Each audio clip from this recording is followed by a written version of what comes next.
Today we are talking about Tom T. Hall. And if you like videos about the country music greats like Barbara Mandrell, Willie Nelson, Glenn Campbell, Tanya Tucker, and George Strait, you should like this video and subscribe to this YouTube channel, because great country music is what we do here.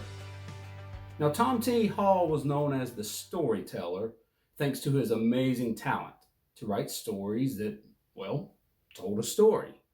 He had 7 #1 hits in his solo career, wrote Jeannie C. Riley's crossover hit, Harper Valley PTA, that went to #1 on the country charts and pop charts, and is a member of the Country Music Hall of Fame. And so today, let's dive into the stories behind 5 of Tom T. Hall's biggest songs. And the first song we'll start with is Ballad of $40. Now, while Ballad of $40 was Tom's first top 10 hit, the release in 1968 almost never made it to the radio. Why? Because Tom didn't think it was worth recording.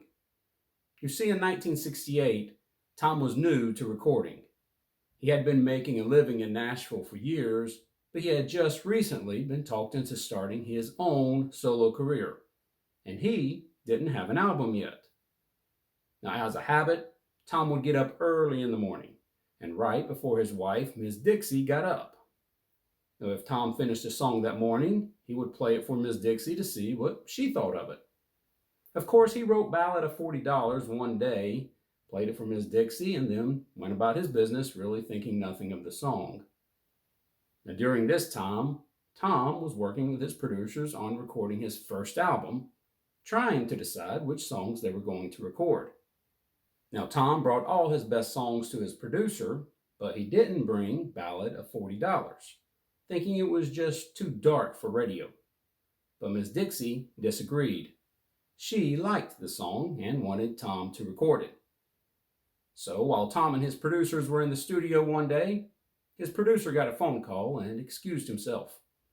A few minutes later, he came back to Tom. Miss Dixie called and told you to play the story about $40. Well, Tom hadn't brought that song, but he sang it anyway. And when the producer heard it, he said, "That's the one we're going to record." And they did. And that's how Ballad of $40 made its way to the radio and to the country charts in 1968, landing at #4. Well, the man who preached the funeral said it really was a simple way to die. He laid down to rest one A Week in a Country Jail was Tom's first #1 hit, and it was released in 1969. Now, Johnny Cash had just recorded his live Folsom Prison album a year earlier, and so prison songs were a big deal. People kept suggesting to Tom that he should write a song about prison.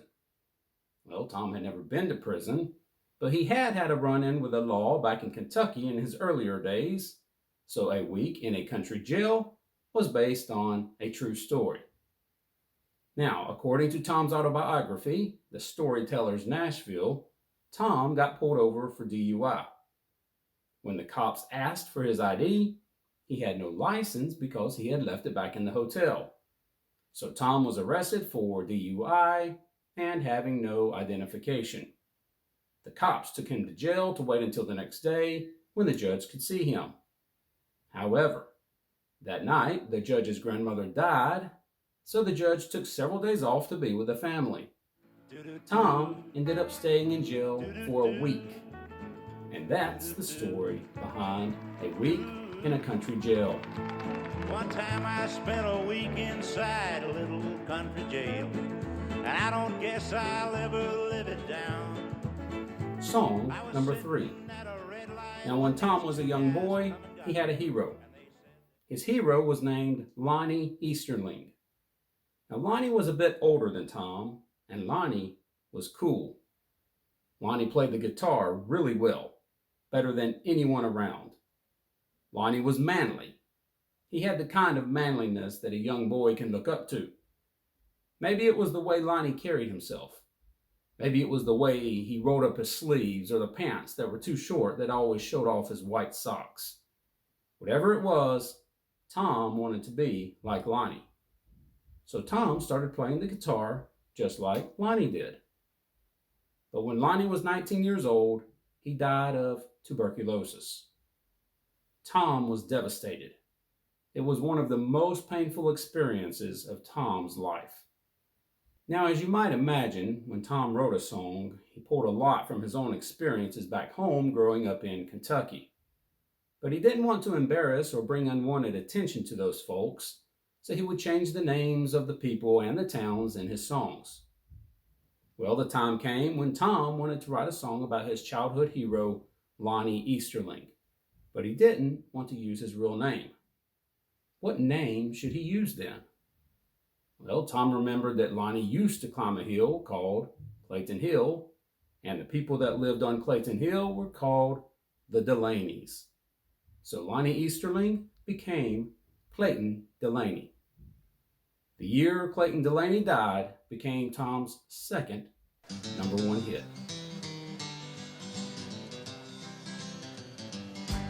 I remember the year that Clayton Delaney died. They said for the last 2 weeks that he suffered and cried. Old Dogs, Children, and Watermelon Wine is my favorite Tom T. Hall song, and here's the story behind it. It was 1972, the year that Tom performed at the Democratic National Convention. Now, after finishing the performance with Me and Jesus, Tom went to spend the night in a hotel before flying to Nashville. But on his way back to the hotel, he came across a small, empty lounge with no one except the bartender and an old man clearing the tables. So Tom stopped in to get a drink. The discussion that followed made such an impression on Tom that he wrote a song about it the next morning on his flight to Nashville. When he landed, he played the song for his producer, and his producer wanted to record it immediately. Now, as the story goes, while the song was playing in the control room after it had been recorded, people listening started to cry. This song became a #1 hit for Tom T. Hall, and it is one of the most moving songs that Tom ever recorded. How old you think I am, he said. And I said, well, I didn't know. He said, you know, I turned 65 about 11 months ago. Tom T. Hall suffered from depression. I was sitting. When he first moved to Nashville, he didn't have much time to think about it. He had shown up in Nashville in 1964 as a complete nobody, never dreaming of the amount of success he would eventually achieve. He was driven by 2 things. The first was a determination to be a successful songwriter, and the second was the desperation to eat. Every day he had to wake up and write. It was either write or go home. But as his career grew, he no longer had to live by the seat of his pants. He no longer had the excitement of figuring out how to survive. His success had taken his reason to fight. Now, Tom T. Hall had lost his purpose. Tom once said, happiness and success not only do not run around together, it is doubtful that they even know one another.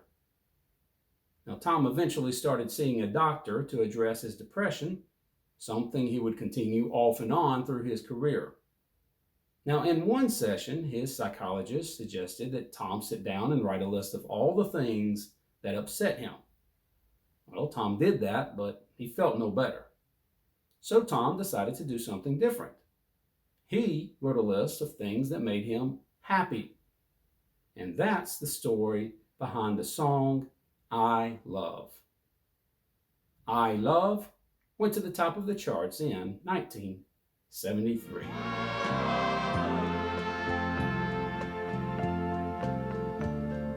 I love little baby ducks, old pickup trucks, slow moving train rain.